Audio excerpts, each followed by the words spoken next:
Gondwana and its surroundings are areas of extreme beauty and biodiversity. Wetlands have been the lifeblood of these areas since time began.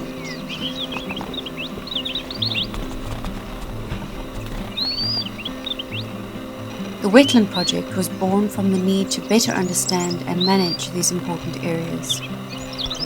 This understanding will ultimately define the future of conservation on Gondwana. It's just this side of extinct.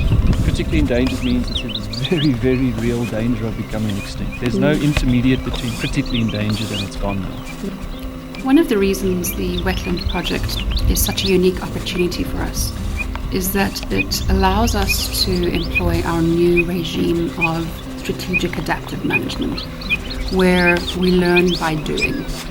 Essentially, we've divided the wetland into 3 different areas with 3 different needs. The top area being biodiversity rich, we want to conserve biodiversity. The very bottom area being extremely transformed by humans over decades, but provides valuable ecosystem services to people and wildlife. And here we want to restore both biodiversity by clearing some of the huge alien plant stands that are here. Yeah, so this Restio paniculatus, you can make out this like intact population here of it, but as soon as you go there to the edge of the popular forest, you'll suddenly see how it's starting diminishing until eventually you'll see nothing there, just the indication of how aggressive the roots of these populars are.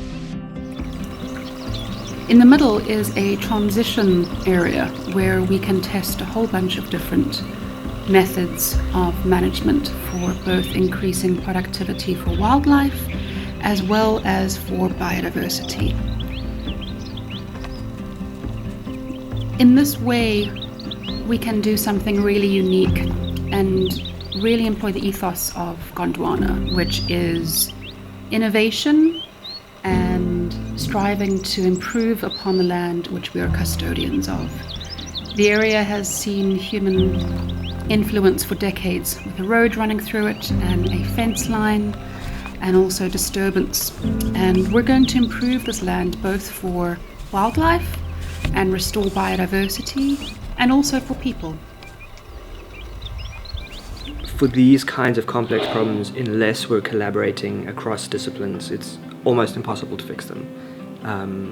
As a social scientist, I know about the people and the human stuff, but I can't address the wildlife problems and the ecological problems.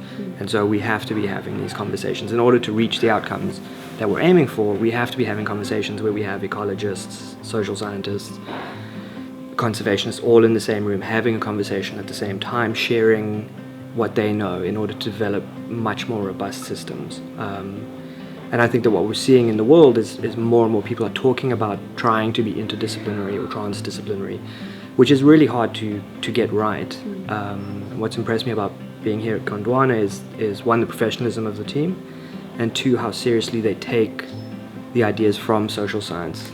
And what struck me is how willing they are to listen and how willing the team is to engage outside of what's familiar to them or what's comfortable to them, and really wanting to sincerely do the people stuff in a meaningful and real way, beyond what looks good in a marketing or PR or marketing brochure.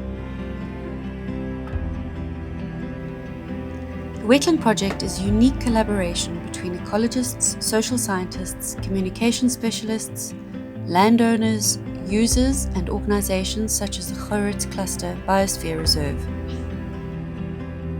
As a neighboring farmer, landowner and conservationist, the step Gondwana Conservation Foundation is taking to discover what a wetland is, deeper than just what it offers in terms of biological diversity and ecological services, brings me great excitement and anticipation.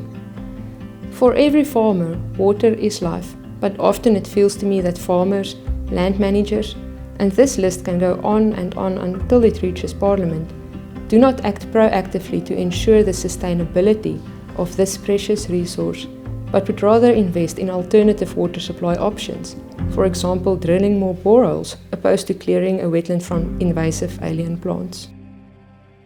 I have realized during my brief time here on the farm as a dairy farmer, as well as my involvement in a project to establish ecological corridors in the Gourits catchment, that people who owns areas with significant ecosystem service delivery potential more than often have a natural interest in it.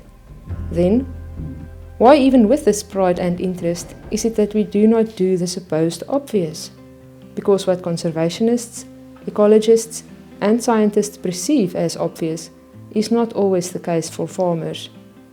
And if anything, this is the key that this proposed wetland project by the Gondwana Conservation Foundation holds, not only involving the social component, but also extending its hand to landowners and farmers to build a bridge of knowledge and understanding on how to better monitor, manage and repair wetlands for the sustainability of biological diversity and agriculture.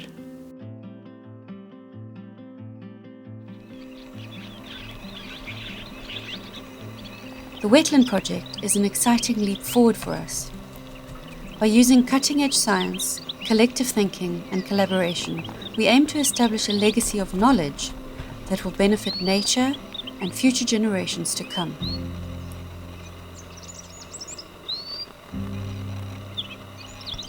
The future of research and conservation management within this landscape is now in our hands.